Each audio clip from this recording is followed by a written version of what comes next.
Test देंगे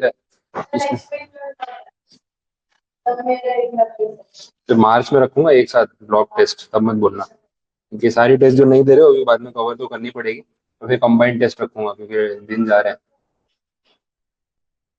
ultimately घूम फिर के बर्डन तो आप पे आने ही वाला है।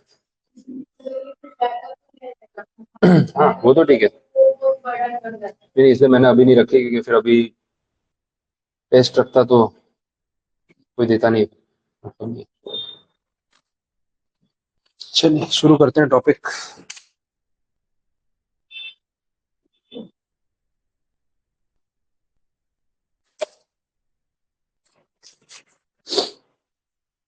साउंड चेक करना, साउंड क्लियर। लास्ट अपन टॉपिक वो ईओक्यू और इन्वेंट्री मैनेजमेंट पे देख रहे थे, तो उसमें लास्ट अपन टॉपिक वो ईओक्यू और इन्वेंट्री मैनेजमेंट को देख रहे थे। साउंड तो क्लियर। हाँ तो ये सब कंसेप्ट हमने देखे। अब आज जो ऑर्डर में टॉपिक्स है उसमें थोड़े थियरी टॉपिक्स है और बीच बीच में उसका प्रैक्टिकल एप्लीकेशन भी है, बट क्योंकि नेक्स्ट बैच में फिर टाइम कम बचा है, तो मैं थोड़ा पहले थियरी कंसेप्ट कवर कर रहा हूँ, एटलीस्ट अपने टॉपिक्स कवर हो जाए, और उसमें जो प्रैक्टिकल कैलकुलेशंस करानी है वो कल के सेशन में फिर देखेंगे, अपन वैसे करेंगे। तो पेज नंबर 683 है आपके मॉड्यूल का, उस पे आ जाओ।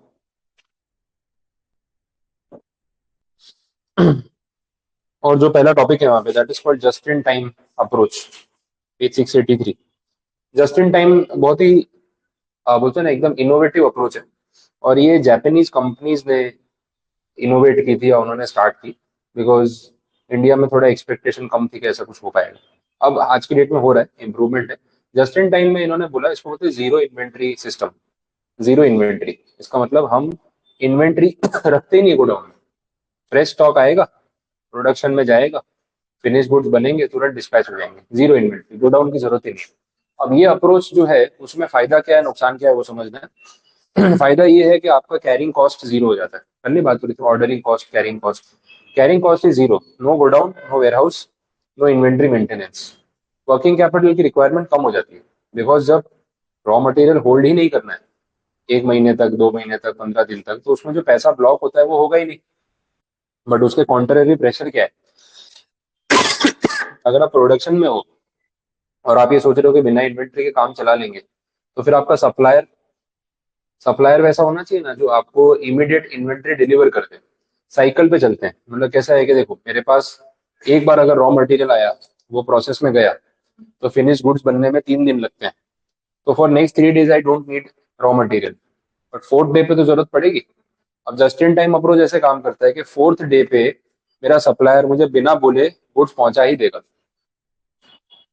तो सीधा जैसे ही गुड्स आएगा ना, असेंबली लाइन पे प्रोडक्शन में ही चला जाएगा। गोडाउन जैसा कुछ है ही नहीं, सर रखने की जरूरत है। टेम्पररी रख सकते हैं 2-4 घंटे के लिए, जब तक प्रोडक्शन में नहीं जाता, बट संभाल के रखने की नीड नहीं है। अब उसने आज गुड्स डिलीवर कर दिए फोर्थ डे पे, अब उसको पता है 4-5-6 तो प्रोडक्शन में काम चलेगा, 7वें दिन पे वापस से गुड्स बिना बोले आ जाएंगे। अगर ऐसा सप्लायर कमिटमेंट दे सके तो ये सिस्टम पॉसिबल है, अदरवाइज नहीं। अब इंडिया में आपको क्या लगता है सिस्टम पॉसिबल है, इतनी पंक्चुअलिटी कि हर 3 दिन में बोला है तो आ ही जाएगा? अपने यहाँ पे कुछ भी हो सकता है, कभी ट्रक पलट गया, कभी टायर फट गया, पंचर हो गया, कुछ हो गया, गाड़ी खराब हो गई, ड्राइवर की तबीयत खराब हो गई, XYZ, ट्रैफिक जैम था, रास्ता किसी ने ब्लॉक कर दिया, हाईवे पे हड़ताल हो गई, प्रोटेस्टर्स आ गए, कुछ भी हो सकता है। एनीथिंग इज पॉसिबल, अपने यहाँ होता भी रहता है सब। लोग फ्री बहुत है ना, कुछ ना कुछ करते रहेंगे। हाईवे जाम कर दिया, लाइन लगी है, क्या करें? अभी अभी देख लो अपना ये महाकुंभ वाला चल रहा है, मान लो वही रूट से ट्रक आते हैं, खत्म हो गया। अब हो गया काम अपना। तो जस्ट इन टाइम के लिए चाहिए कमिटमेंट, और ऐसे कमिटमेंट के जो टाइम पे गुड्स बोले हैं डिलीवर होंगे ही होंगे, तभी आप सप्लायर पे डिपेंड कर सकते हो। उस पर डिपेंड किए बिना ये चीज पॉसिबल नहीं है, और उसके कमिटमेंट के बिना ये पॉसिबल नहीं है, वैसा है। तो just in time approach India में इनोवेट तो नहीं हुआ, जापानीज कंपनीज, जापान का जो कल्चर है ना लोगों का, पंक्चुअलिटी, एक सिस्टम, प्रॉपर कमिटमेंट, तो वही लोग ये चीज इनोवेट कर सकते थे, क्योंकि उनके यहाँ सप्लायर अगर कमिटमेंट देगा तो उसको सिखाया गया है कि यार आपको अपना कमिटमेंट फुलफिल करना है, आपको टाइम टू टाइम चलना है। बीच में आया था कुछ, मतलब बातें होती रहती, जापानीज टेक्निक्स की बहुत बातें होती है। और ये सब जो कॉस्टिंग फाइनेंस हम पढ़ रहे हैं ना, इसमें बहुत सारे टेक्निक्स जापानीज कंपनीज का इनोवेशन है, बिकॉज उनका वर्क कल्चर वैसा है वहाँ पे। मतलब पंक्चुअलिटी इतनी खतरनाक चीज है ना, कि 1 मिनट लेट होना बहुत बड़ी बात होती है। हाँ हाँ, वो वहाँ बुलेट ट्रेन का एक मैटर हो चुका है कि 1 मिनट कुछ ट्रेन लेट हो गई थी एक बार। हाँ, तो इंक्वायरी बैठ गई उस पे कि 1 मिनट लेट कैसे हो गई। 1 मिनट क्या होता है, मतलब 1 मिनट की क्या वैल्यू है यहाँ पे तो ऐसा है कि ट्रेन आ गई वही बड़ी बात है। ठीक है वैसे, हाँ। तो मैम बता रहे थे अभी कोलकाता जाके वहां से वापस आते टाइम 6 घंटा ट्रेन लेट थी स्टार्टिंग पॉइंट पे। 6 घंटे। हाँ, तो जर्नी एक तो इतना लॉन्ग टर्म, ऊपर से और ज्यादा ट्रेन लेट, तो 6 घंटे ट्रेन लेट हो रही है, किसी को फर्क नहीं पड़ रहा है। एयरलाइंस लेट हो जाती है, मैंने आपको बताया था मैं स्पाइस जेट में ट्रैवल कर रहा था, इंटरनेशनल फ्लाइट लेट हो रही है, लोकल फ्लाइट लेट हो रही है। स्पाइस जेट का मेरा तो कुछ अलग ही रिश्ता है, जब भी जाऊंगा ना वो डिले करते हैं, तो सबके साथ ही ऐसा होता है, एयरलाइन ही खतरनाक है। मैं यहाँ से मेरी मैरिज के बाद गोवा जा रहा था, तो वो फ्लाइट में भी सेम केस हुआ। 4 बजे की यहाँ सूरत से फ्लाइट है, 4 से 6, पौने 2 घंटे की फ्लाइट। तो हम लोग गए, एयरपोर्ट पहुंचे, बोले फ्लाइट थोड़ा डिले होता है, 15-20 मिनट आधा घंटा इधर उधर हो सकता है। 4, साढ़े 4, पौने 5, 5, कोई जवाब ही नहीं दे रहा, आ रही है फ्लाइट, आ रही है, ये वो। फिर 6 बजे बोल रहे हैं कनेक्टेड फ्लाइट थी, हैदराबाद से कुछ सूरत, सूरत टू गोवा ऐसा कुछ था। बोले वहां से ही फ्लाइट कैंसिल हो गई है। बोला तुम अब बता रहे हो, 6 तो बज चुके हैं, इतने बजे तो गोवा पहुंचना था। अब होटल की बुकिंग ये वो सब चीजें उस अकॉर्डिंगली प्लान की होती है। तो बोले फ्लाइट वहां से कैंसिल हो चुकी है। बोला अब क्या करें, दूसरे प्लेन का इंतजाम कर रहे हैं। तो बोले, फिर बोले कुछ हुआ नहीं, ऐसे करते करते 7, साढ़े 7 हो गए। अब 3-4 घंटे से बैठे एयरपोर्ट पे, तब तक तो पब्लिक भी गुस्सा होगी। ये तो गोवा जाने का प्लान मुश्किल से बनता है, जैसे कैसे बना है। सबका अपने अपने तरीके से, कोई फ्रेंड्स ग्रुप में जा रहा होगा, कोई फैमिली ट्रिप पे जा रहा होगा, कोई कपल्स जा रहे होंगे, तो सबका अपना अपना प्लान मुश्किल से बना है।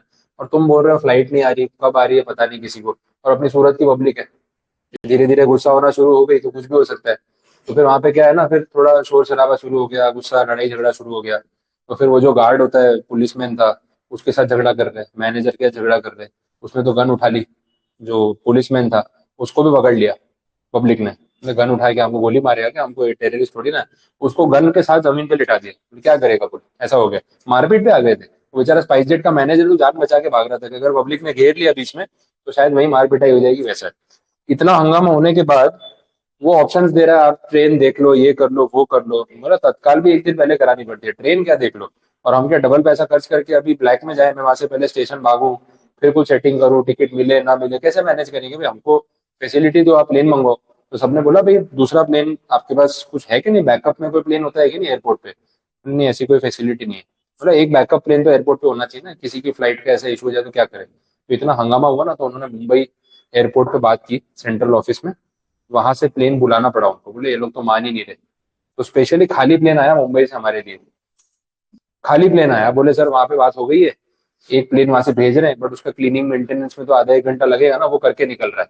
तो प्लेन पूरा सफाई करा के, क्लीन करवा के, वहां से रिफ्यूल करा के मुंबई से बुलवाया। हम लोग पहुंचे। वो बड़ा खतरनाक इंटरेस्टिंग स्टोरी है, वही आगे बता रहा हूँ। फिर फ्लाइट आई, लगभग बैठे हम लोग 8 बजे के आसपास। तो 8 बजे फ्लाइट उड़ी, मैंने चलो ठीक है। अच्छा, इन बिटवीन क्या हुआ ना, एक फ्लाइट जा रही थी वाया कोलकाता, सूरत टू कोलकाता, और कोलकाता से कुछ गोवा जाने वाली थी। तो कुछ ओवर स्मार्ट लोग थे, उन्होंने अपना जुगाड़ बिठाया। मैनेजर, हाँ, उनको बोला कि बोले हमें इसमें बिठा दो ना। अब वो मैनेजर के दोस्त वोस्त थे, तो 10-11 सीटें खाली थी उसमें। तो ये लोग ना ऐसे सेटिंग करके उस फ्लाइट में चले गए। अब बाकी लोगों को पता चला कि ऐसा हुआ है। वो लोग और भड़के मैनेजर के ऊपर, बोले तू भेदभाव कर रहा है, हमें क्यों नहीं भेजा जब उनको भेजा तो। अब उनकी सेटिंग हो गई, मैंने ठीक है। तो वो जो मैनेजर है वो मैं भी उसको जानता हूँ, मतलब मेरा नो नहीं था वो पर्सन, तो मैं उससे थोड़ा शांति से बात कर रहा था, बाकी लोग उसको मारने पीटने भाग रहे थे, वैसा हो रहा था। बोलते यार, बोले क्या करूँ यार, मेरी भी क्या गलती है। मैं समझ रहा हूँ, लेकिन उनकी भी गलती नहीं है। ये सब जो मूड में बैठे हैं, गोवा जाना है, और तुम लोग फ्लाइट नहीं अरेंज करोगे तो तू पिटेगा आज। मैं कर रहा हूँ बात, तो उसने बोला कि मुंबई से फ्लाइट बुलाई, ऐसे ऐसे करके उसने अनाउंसमेंट कराया। अब वो ग्रुप वाले चले गए, हम वहां बैठे हैं, वो लोग पहले उड़ गए कोलकाता। बोला यार ये तो हम रह गए यहाँ पे। अब हमारे लिए बाद में खाली प्लेन आया। 8 8 बजे उड़े हम। आइडियली फ्लाइट का टाइम पौने 2 घंटे का, 4 से पौने 6। हम 8 बजे फ्लाई किया, पौने 9 बजे उसने गोवा एयरपोर्ट टच करा दिया, सोचो। स्पाइस जेट वाले ने पौने घंटे में फ्लाइट पहुंचा दी, जो 1.5 घंटे की फ्लाइट थी, कितना फास्ट चलाया होगा। अब पहुंचा के अनाउंसमेंट भी कर रहा है लास्ट में, तो स्पाइस जेट में आपको समय से पहले पहुंचा दिया। मैं शर्म आनी चाहिए ना, समय से पहले पहुंचा दिया। मैंने तू 8 बजे से मत गिन, तो 4 बजे से गिन। समय से पहले नहीं पहुंचा है, 5 घंटे लेट है हम लोग। सॉरी। अब हम लोग एयरपोर्ट पे वहां पहुंच गए 9 बजे। अच्छा, वो जो कोलकाता वाले उड़े थे, वो लोग पूछे रात को 11:30 बजे। तो कोलकाता घूम के आए पूरा। हम लोग तो डायरेक्ट गए ना ऐसे, वो लोग वाया कोलकाता घूम के आए। उनको ऐसा था कि ये फ्लाइट आने नहीं वाली और हमको तो गोवा एनी कॉस्ट पे पहुंचना है, तो तुम देख लो हमारा जुगाड़ हो रहा है, हम जा रहे हैं। तो ऐसे मतलब ऐसे बोलते हैं ना, स्वैग दिखा के गए हैं कि वो हम जा रहे हैं तुम रह गए, ऐसे ऐसे मजाक उड़ा के गए ना, जाओ। और हम जब वहां पहुंचे तो पता चला वो फ्लाइट तो अभी कोलकाता से निकली भी नहीं है, और हम वहां पहुंच चुके थे। बेचारे लिटरली हमसे 2.5-3 घंटा लेट पहुंचे, और अब पूरा इतना लंबा ट्रैवल हो गया वो अलग। तो ये एयरलाइन कंपनी अगर ऐसी हरकतें कर रही है, वैसे दुबई वाले में भी वही हुआ। 5 घंटे एयरपोर्ट पे बैठना पड़ा, तब तो स्पाइसी टाइम। तो इतने में भी कोई किसी को फर्क नहीं पड़ रहा, ना कोई कॉम्पनसेशन, ना कोई कॉम्प्लीमेंट्री कुछ खाना पीना। दुबई एयरपोर्ट पे रात को बैठे 11 से 5, एक कॉफी भी नहीं पिलाई उन लोगों ने, कंपनी वालों ने, कि चलो कुछ कॉम्प्लीमेंट्री देते, गेस्ट वेट कर रहे, परेशान हो रहे। कोई फर्क नहीं पड़ रहा, आधे घंटे में फ्लाइट आ रही है, 15 मिनट में आ रही है, 20 मिनट में आ रही है, ये कर करके 4 घंटे 5 घंटे खींच दिए। ना कोई कॉम्पनसेशन, ना कुछ कॉम्प्लीमेंट्री, ना कोई कैशबैक, ना डिस्काउंट, कुछ भी नहीं। तो वैसे वो लोग करते हैं। यहाँ पे ऐसा है कि 1 मिनट बुलेट ट्रेन लेट हो गई ना, तो इंक्वायरी कमीशन बिठा दी कि 1 मिनट लेट कैसे हुई। मतलब ड्राइवर यार बाथरूम गया होगा, 1 मिनट लेट हो गया होगा, इतनी सी बात के लिए उसको इतना परेशान कर रहे हो, तो ऐसा भी होता है। तो कल्चर वहां का ऐसा है ना, कि उस वजह से वो लोग ये चीज इंप्लीमेंट करके दिखा सकते हैं पूरे वर्ल्ड को, तो जो तुम लोग सोच नहीं सकते हम कर सकते हैं। तो सप्लायर के साथ कॉन्ट्रैक्ट ऐसे किए हुए हैं कि सप्लायर का कमिटमेंट है तो डिलीवरी करेगा ही करेगा, और नहीं करेगा तो दूसरी बार आना ही मत। काम चाहिए तो करना पड़ेगा। तो टाइम कमिटमेंट की वजह से जस्ट इन टाइम पॉसिबल है। और फिर जब गुड्स बन जाते हैं, फिनिश गुड्स बन जाते हैं, तो उसके बाद भी उसको इन्वेंट्री में नहीं रखना है। जो बायर है ना, उसको डायरेक्टली डिस्पैच ही कर दिया वहां से। तो फैक्ट्री पे मुझे इन्वेंट्री रखने की जरूरत ही नहीं, ना रॉ मटेरियल की, ना फिनिश गुड्स की। अच्छा, इंडिया में अब ये चीज शुरू हो गई है, ऐसा नहीं है कि बिल्कुल भी नहीं हुई है। मैं बीच में देख रहा था डिस्कवरी प्लस जो ऐप आता है ना, उसके ऊपर ना मेगा फैक्ट्रीज और वो सब के कुछ प्रोग्राम्स आते हैं। तो उसमें, हाँ, उसमें आया था, हीरो होंडा की फैक्ट्री बता रहे थे ये लोग। अभी तो हीरो हो गए, होंडा अलग हो गए। तो हीरो मोटर्स की फैक्ट्री थी अपना नॉर्थ में, आई थिंक उत्तराखंड में या कहीं पे है, हिमाचल में कहीं है। उनका पूरा प्लांट बताया कि कैसे वर्किंग होता है। तो 45-50 मिनट्स का एपिसोड होता है, और उसमें पूरा वो प्रोडक्शन वर्किंग दिखाते हैं, तो मैं देख रहा था। उसमें उन्होंने बताया कि वो लोग जस्ट इन टाइम फॉलो करते हैं। और इतना सही मैनेजमेंट था, मतलब इतना बड़ा प्लांट है, 10,000 बाइक रोज की बनाने की प्रोडक्शन कैपेसिटी, इतना बड़ा प्लांट है, जीरो इन्वेंट्री। रॉ मटेरियल का सप्लाई वैसे फिक्स किया हुआ है कि जब असेंबली लाइन पे जो पार्ट चाहिए होते हैं ना, उसी दिन सुबह आते हैं, सीधा असेंबली लाइन पे जाते हैं। एंट्री वाले पोर्शन पे पूरा उन्होंने रेलवे स्टेशन जितना बड़ा सेटअप कर रखा है। ट्रक्स कैसे अंदर आएंगे, कौन सी लेन में एंटर होंगे, वहां अनाउंसर बैठा हुआ है रेलवे की तरह। वो अनाउंसमेंट कर रहा होता है, भाई ये ट्रक नंबर आ चुका होगा तो ये लेन में आ जाओ, यहाँ पे सामान खाली करो। वहां कन्वेयर बेल्ट रखा है, सामान उस पर अनलोड होता है, कन्वेयर बेल्ट पे सीधा असेंबली लाइन में, बीच में कोई चक्कर ही नहीं। दूसरी साइड पे जहाँ फैक्ट्री में फिनिशिंग हो जाती है, बाइक कंप्लीट हो जाती है बन के, तो वहां से जो उनके डीलर्स है, उनके व्हीकल पहले ही खड़े होते हैं। सीधा बाइक बनने के बाद ट्रक में लोड होती है, कहीं रखने की जरूरत ही नहीं है। तो वो प्लानिंग कर रखा होता है कि ये प्रोडक्शन इतनी देर में हो जाएगा, ट्रक खड़ा होगा, सामान भरो और ले जाओ। तो बाइक बनाने के बाद उसको गोडाउन में स्टोर करने की कोई फैसिलिटी की जरूरत ही नहीं है। अब इतना बड़ा प्लांट, अगर और जमीन ले भी लेते तो उनको फर्क नहीं पड़ता शायद, बट कॉस्ट कंट्रोल करना है। तो कॉस्टिंग कंट्रोल करने के लिए जस्ट इन टाइम बिठाया हुआ है। एंट्री पे भी जस्ट इन टाइम, एग्जिट पे भी जस्ट इन टाइम। तो इंडिया में भी कंपनीज हैं जो इस चीज को एग्जीक्यूट कर पा रही है, बट कॉन्ट्रेक्चुअल चलता है। और सप्लायर को बोला होगा कि तू यार बोलेगा ट्रक पंचर हो गया, खराब हो गया, कॉन्ट्रैक्ट गया। अब हीरो मोटर्स का सप्लाई कितनी क्वांटिटी में जाता होगा, तो जो सप्लायर होगा ना, वो बोलेगा मैं खुद चल के आऊंगा, सामान देके जाऊंगा, लेकिन डिले नहीं होना चाहिए। कि काम चला गया ना, नुकसान हो जाएगा, इतना बड़ा बायर चला जाएगा। तो उनको ध्यान रखना पड़ता है। तो ये चीजें फॉलो होनी स्टार्ट हो गई है, एकदम भी ऐसा इम्पॉसिबल जैसा नहीं है। ठीक है, नेक्स्ट पॉइंट देखते हैं। ABC inventory control system, ABC analysis बोलते हैं, एबीसी कॉस्टिंग बोलते हैं। देखो, जो बड़ी कंपनीज है ना, उनके पास इन्वेंट्री में 50 चीजें होती, 100 चीजें होती, तो कितना ध्यान रखेंगे छोटी छोटी चीजों का। तो वो लोग क्या करते हैं ना, प्रायोरिटी सेट कर लेते हैं। ये वैसा है कि जो इन्वेंट्री है हमारे पास, उसको हम 3 कैटेगरी में बांट देंगे, A B and C. Category A is our highest priority. ये वो इन्वेंट्री है जो महंगी है, जिसकी वैल्यू ज्यादा है, और इसमें नुकसान हम अफोर्ड नहीं कर पाएंगे। B is like moderate. और सी कैटेगरी की इन्वेंट्री ऐसी कि 2-4 यूनिट चोरी भी हो गया ना, कोई फर्क नहीं पड़ता, जाने दो, इसकी कोई वैल्यू नहीं है। तो आप अपना टाइम और रिसोर्स उन चीजों पे लगाओ जिसकी वैल्यू बहुत ज्यादा है, और जिसकी वैल्यू नहीं है उसको लेट गो करो। तो ए, बी और सी, 3 कैटेगरी में इन्वेंट्री को बांट दिया। और ये अपने साथ भी हो सकता है। अभी आपके पास आपके घर पे आपके पर्सनल बिलोंगिंग्स होते हैं, इतनी सारी चीजें होती है। अब उसमें एक ज्वेलरी वाली कैटेगरी है, एक आपके कपड़े हैं, कॉस्मेटिक्स हैं, शूज है, एक आपकी एसेसरीज है। ठीक है, तो उसमें सबसे ज्यादा इंपॉर्टेंट क्या है आपके लिए? कपड़े, ज्वेलरी नहीं। गोल्ड ज्वेलरी नहीं, ऐसे प्रायोरिटी सेट करनी है। अब देखो एक है ना, अब जैसे आपके हेयर क्लिप और ये सब होता है, एक वो कैटेगरी की इन्वेंट्री है। एक आपके कपड़े शूज मेकअप हो गया, और एक आपकी गोल्ड ज्वेलरी हो गई। अब देखो अगर वो हेयर क्लिप हो गया तो 100 रुपए का आता है, दूसरा ले लेंगे। वो कितनी बार इधर उधर पड़ा होता है, खो ही जाता है। हर बार जाते हैं तो नया लेके आते हैं, ठीक है, अब तब तक नया आ भी जाता है, लगता है ये ले लो, छोड़ो जाने दो। अब वो 50-100 रुपए क्लिप की ना आपके माइंड में उतनी वैल्यू नहीं, यहाँ कितनी बार भूल के चले जाते हैं। अगली बार कोई आता भी नहीं लेने, यही पड़े रहते हैं, मतलब भूल के गए तो अगले दिन याद तो आया होगा, उठाते भी नहीं, भूल गए तो भूल गए, दूसरा ले लेंगे, तो उसकी वैल्यू नहीं है। लेकिन ये गोल्ड का आर्टिकल हो तो छोटी सी इयरिंग होगी तो भागते भागते हो गए कहाँ गया। हाँ वो पेच भी सोने का होता है ना, वो पेच वाला तो चक्कर ही अलग है। अभी शादी में गए थे तो मेरी वाइफ ने वो ऐसे इयरिंग्स पहने हुए थे बड़े वाले हैवी, वो प्लास्टिक का पेच लगाया था, नाचते नाचते गिर गया। अब फोटो खिंचवानी बाकी थी। एक गिर गया, एक है। अब रास्ते पे गिरा तो इयरिंग हाथ में, मैं टेंशन में, बोला सोने का पेच तो नहीं गया, बोले नहीं प्लास्टिक वाला था। मैंने चलो तो ठीक है, फोटो अच्छी नहीं आएगी चलेगा, सोने का पेच गिर जाता रास्ते पे ढूंढना भारी पड़ता। अब वो बात हुई, अब अंदर जाके फोटो खिंचवानी है, अब इयरिंग के बिना तो अच्छी आएगी नहीं। तो ढूंढ रही है किसी को, किसी के पास प्लास्टिक का पेच हो एक्स्ट्रा, टेम्पररी ले लो, लगा के फोटो खिंचवा लो, फिर दे दूंगी। अब जो मेरा दोस्त है उसकी सिस्टर ने वो अलग बैकअप लेके चल रही थी, बोलती मैं 2 पेज लगा के घूमती हूँ, एक सोने का एक प्लास्टिक का। उसने एक निकाल के दिया, बोले मेरा दो ही है। और हमने उसको ही पूछा तो लकीली उसके 2-2 थे। मैंने चलो ये तो अच्छा बैकअप लेके घूम रही। मैंने बोला मेरी वाइफ को कि ध्यान रखना, अगली बार 2-3 पेज लगा लिया, अगर ये डबल सिक्योरिटी रहेगी ना, एक आध गिर भी गया तो कम से कम फोटो बिगड़ेगी नहीं तेरी, वैसा है। अब वो प्रायोरिटी है ना, सोने का पेज गिर गया तो भी टेंशन है, 1-2 बार गिर चुका है तो खो गया। वो सोने का पेच लेने गए, वो 1000, 1500, 2000 का तो सोने का पेच आ गया। बोला तुम लोग यार क्या क्या चीजों में इन्वेस्ट करते हो, इससे तो पहना ही मत करो ये सब। इतना सा पेच 1000-2000 का आ रहा है और गिर भी जाता है, तो उसमें तो कुछ ऐसा पासवर्ड प्रोटेक्शन या कुछ ऐसा सिक्योरिटी लॉक होना चाहिए कि कान गिर जाए लेकिन इयरिंग नहीं गिरनी चाहिए। हाँ, पर वो रबर वाला जो होता है ना, वो भी कितनी बार फिर इधर उधर हो जाता है, कोई वैसा है तो ट्रिकी चीज है। अब ऐसा ना हेयर क्लिप इधर उधर हो गया, आपको फर्क नहीं पड़ेगा, गोल्ड की ज्वेलरी तो ध्यान रखोगे। तो आप जो घर पे अपना सामान संभालते हो ना, उसमें कैटेगराइजेशन कर लेते हो कि यार ये तो वो तिजोरी में बॉक्स में लॉक करके रखना है, ये वाला इधर उधर घूम रहा होगा चलेगा। और हेयर क्लिप का तो क्या है, कोई फर्क नहीं पड़ता। हेयर क्लिप में तो क्या है ना, जो हम जैसे होते हैं पड़ा होता है ना, तो खेलते रहते हैं उससे, है ना, वो क्लिप खेलते खेलते अगर उसकी स्प्रिंग टूट गई ना, फिर जिसका होता है ना उसकी शक्ल नहीं देख सकते आप।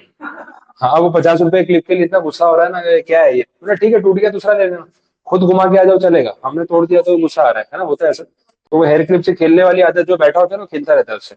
और वो कभी ज्यादा प्रेशर लग ही जाता है, अब इतना भी ध्यान दो क्या नहीं टूटेगा, हैवी है। एक बार ज्यादा प्रेशर लगा ना, वो क्लिप पूरा 2 टुकड़े हो गए, स्प्रिंग टूट गया, तो गया फिर, होता है सब। तो एबीसी इन्वेंट्री कंट्रोल सिस्टम जो है ना, उसमें यही पॉइंट्स पे बात हो रही है कि आप इन्वेंट्री में इतनी आइटम संभाल के रखते हो, तो it is not possible to take care of every item equally. तो प्रायोरिटी सेट कर लो क्या इंपॉर्टेंट है, ए बी और सी कैटेगरी में संभाल लो वैसा।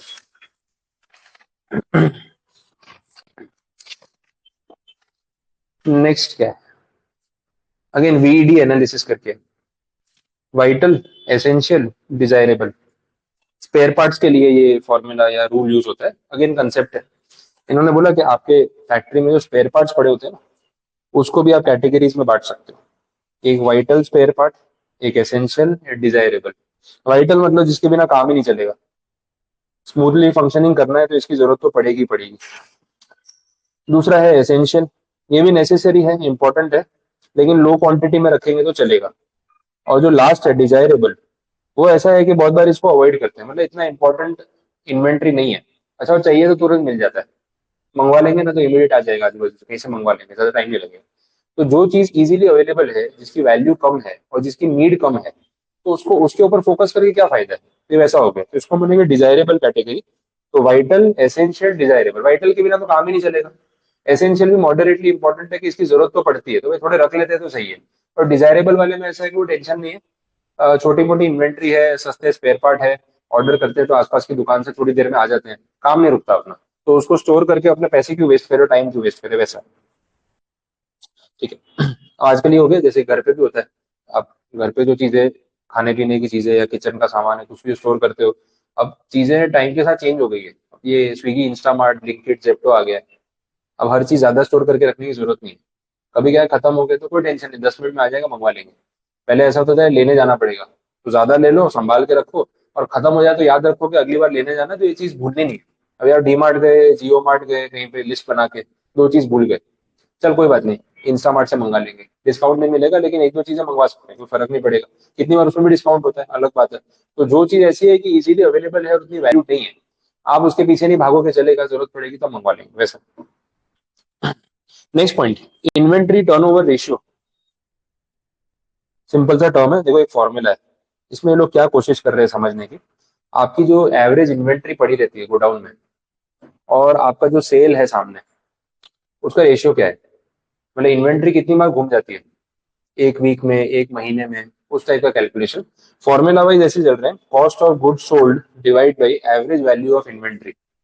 कॉस्ट ऑफ गुड सोल्ड मतलब जितने रुपए का सामान बिका, सेल जितना हुआ उसमें कॉस्ट कितनी थी, मतलब आपने 1 लाख रुपए की सेल की है, उसमें आपका 20% प्रॉफिट मार्जिन, तो 80,000 रुपए आपके उन गुड्स की कॉस्ट थी जो बिके हैं, तो उसको बोलते हैं कॉस्ट ऑफ गुड सोल्ड। आपकी जो गोडाउन में इन्वेंट्री पड़ी रहती है, ऑन एन एवरेज आपके पास 20,000 की इन्वेंट्री होती है गोडाउन में एनी टाइम, तो 80,000 रुपीज की वैल्यू के बराबर आपने गुड्स बेच दिया, और एवरेज इन्वेंट्री कितनी रखते हो, 20,000। जैसा बोल सकते हैं 4 बार इन्वेंट्री रोटेट हो गई, 20-20 हजार के लॉट में आप गिनो, तो आपकी इन्वेंट्री 4 बार रोटेट हो गई। जो एक बार बनाया वो बिका, दूसरी बार बनाया वो बिका, तीसरी बार बनाया वो बिका, तो on an average inventory godown में 20,000 रुपए की पड़ी होती है, और हमने एक महीने में 80,000 रुपए का सेल कर दिया, तो इन्वेंट्री रोटेट हो गई 4 बार within a month. That is called inventory turnover ratio. Inventory का टर्नओवर कितनी बार होता है, कितनी बार वो घूम जाती है, ये कैलकुलेशन है। अब जितना जितना ये रेशियो हायर है, दैट मीन्स कि आप उतना क्विक सेलिंग करते हो। तो आपके पास 20,000 की इन्वेंट्री पड़ी और आप 2 लाख का सेल करते हो, तो आपकी इन्वेंट्री बहुत फास्ट घूमती है, आज बनाई कल बिक गई, आज बनाई कल बिक गई। 10 टाइम्स रेशियो है, तो 10 टाइम्स का मतलब एक एक यूनिट पड़ा होता है, 1 रुपए का सामान पड़ा है, तो 10 रुपए का तो सेल है, फटाफट बिकता है।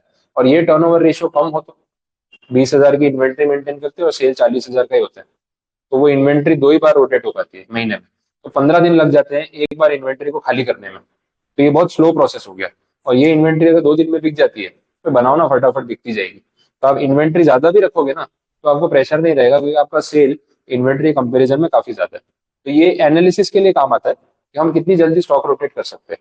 जितनी जल्दी स्टॉक रोटेट होगा, वर्किंग कैपिटल फ्री रहेगा, कि जितना जल्दी वो बिकेगा उतनी जल्दी पैसा आएगा, ऑपरेटिंग साइकिल कम हो जाएगा, वर्किंग कैपिटल की नीड कम हो जाएगी वैसे। Ageing of inventory. एजिंग का मतलब ये है, इन्वेंट्री कितनी पुरानी है उसको वैसे क्लासिफाई किया जाता है। इन्वेंट्री आप अलग अलग पॉइंट पे खरीदते होगे, तो जो इन्वेंट्री 5 दिन पुरानी है, 10 दिन पुरानी है, 15 दिन पुरानी है, उसको अलग अलग रखेंगे। एजिंग ये कहाँ काम आता है, बेचते टाइम। पहले पुरानी इन्वेंट्री बेचो, बाद में नई वाली, ताकि पुरानी वाली आउटडेटेड ना हो जाए। इसको बोलते हैं first in first out approach, FIFO.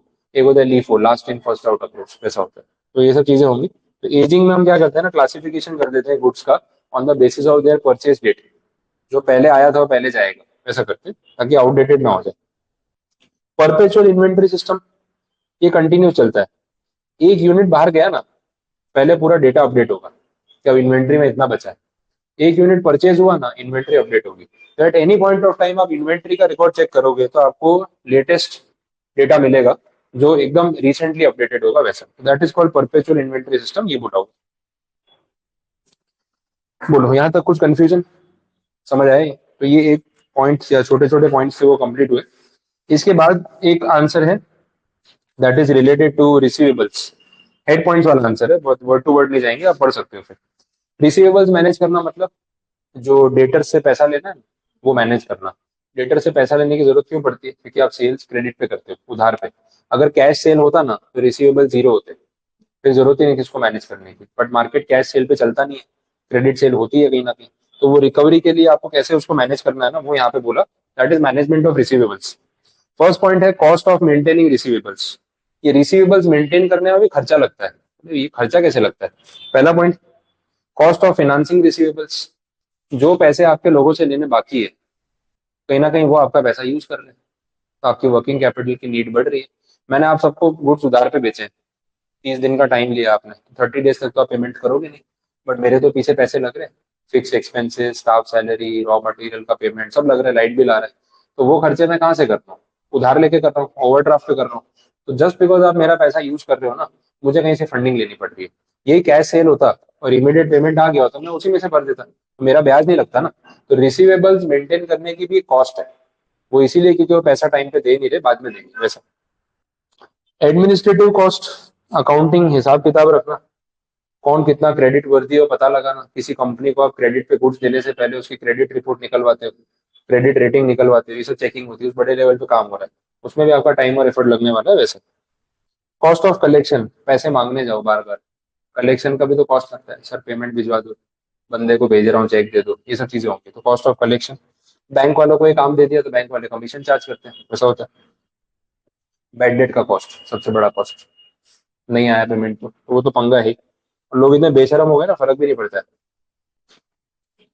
Next, scope of receivables management.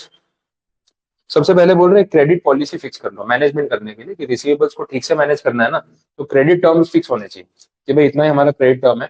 तभी आप कैलकुलेशन प्रॉपर कर पाओगे। कोई कस्टमर 30 दिन मांगता है, कोई 50 दिन मांगता है, कोई 100 दिन मांगता है, आप किसी को हाँ बोल देते हो, किसी को ना बोल देते हो, कैसे मैनेज होगा? तो एक पॉलिसी फिक्स होनी चाहिए। क्रेडिट के टर्म्स एंड कंडीशंस फिक्स कर लो। जो एप्लीकेंट्स आते हैं उधार मांगने, उनको इवेल्युएट कर लो किसको कितना क्रेडिट देना भी चाहिए कि नहीं, नहीं तो बैड डेट का चांस बढ़ जाएगा। तो बैकग्राउंड चेक के बिना तो उधार पे सामान कोई देगा नहीं। कैश कलेक्शन कैसे होगा, पॉलिसीज क्या होंगी, मेथड्स क्या होंगी, पेमेंट नहीं आया तो क्या होगा, वो सब रूल्स आपको फिक्स कर देने हैं। थियरी आंसर है। रिसीवेबल्स का जो साइज है, जो अमाउंट है, क्या फैक्टर्स है जो उसको अफेक्ट करते हैं? जनरल फैक्टर्स में जनरली हो सकते हैं, कुछ खास स्पेसिफिक तो नहीं है। स्पेसिफिक फैक्टर्स ही देख लो तो समझ आएगा। वॉल्यूम ऑफ क्रेडिट सेल्स, कितना सामान क्रेडिट पे बेचते हो हर महीने, परसेंटेज में और टोटल में, उससे समझ आएगा कि आपके रिसीवेबल्स कितने ज्यादा होंगे। अगर मेजोरिटी सामान उधार पे बिक रहा है और आपका टर्नओवर बहुत ज्यादा है, तो मंथली बहुत ज्यादा रिसीवेबल होंगे। टेंशन भी बढ़ा रहेगा, यार इतने सारे लोगों से इतने पैसे लेने, कल को नहीं आए तो क्या होगा, तो डर लगा रहेगा, वो भी एक पॉइंट है। सेल के टर्म्स एंड कंडीशंस क्या है, सेल्स कितनी स्टेबल है, कितनी फ्लक्चुएटिंग है, हर रोज इक्वल अमाउंट ऑफ सेल होता है या प्लस माइनस होता है, ये सब फैक्टर्स होंगे। कलेक्शन की क्या पॉलिसी है, बिल डिस्काउंटिंग की कोई स्कीम है क्या, वो भी पॉइंट होगा ना। सामने वाले ने बिल साइन करके दे दिया, अपन ने डिस्काउंट करा लिया, ऐसा कुछ होता है, ऑप्शन है, वो भी देख लो। क्रेडिट पीरियड कितना अलाउ करते हैं, जितना क्रेडिट पीरियड ज्यादा होगा उतनी रिसीवेबल्स बढ़ती जाएगी। सबको ज्यादा टाइम देते हो तो फिर बीच में और सेल भी तो कर रहे हो, तो उधार बढ़ता जाएगा और एक पॉइंट पे फिर रिस्क हो सकता है वैसा। ठीक है, तो ये थियरी फैक्टर्स थे, फिर इस पे कुछ समझाने के लिए इलस्ट्रेशन दिए हुए हैं, तो वो एक पार्ट है। उसके बाद भी फिर आगे थियरी है वर्किंग कैपिटल फिनेंसिंग, कैसे फिनेंसिंग होता है। इसमें तो आपको मेरी जरूरत शायद ही पड़े, फिर भी चलो ठीक है, एक बार पॉइंट्स बता दूं। अभी नहीं रखते, आज के लिए तो इतना ही रखो, टाइम कम है। बाकी के पॉइंट्स फिर अपने वाले कल कंटिन्यू करते हैं, और इन बिटवीन इलस्ट्रेशन भी देख लेंगे। तो थियरी के साथ क्या है, इसको कंप्लीट करना नेसेसरी है, बिकॉज एग्जाम में थियरी क्वेश्चन रहेंगे। तो अब जब पढ़ ही रहे हैं तो फिर मैं खाली प्रैक्टिकल समझा दूं, थियरी छोड़ दूं आपके लिए, फिर आप अलग से पढ़ो, उसका सेंस नहीं है।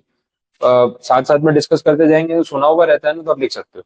इसमें वैसी थियरी नहीं कि वर्ड टू वर्ड लर्न करनी है, कंसेप्ट ही समझना है। अभी आपको पॉइंट्स बताया और ये पूछेगा ना कोई, तो आप सोच के शांति से 2 4 पॉइंट 5 पॉइंट अपने एंड से लिख पाओगे, एक्सप्लेनेशन कर पाओगे, मार्क्स भी मिलेंगे। तो इसको एक्ट वाला पार्ट नहीं है कि सेक्शन की लैंग्वेज है या सेम लिखनी है, डेफिनेशन है, कंसेप्ट पे जाना है उतना ही, तो इतना मोर देन इनफ हो जाएगा। ठीक है, बस आज के लिए इतना रखो, इसमें काफी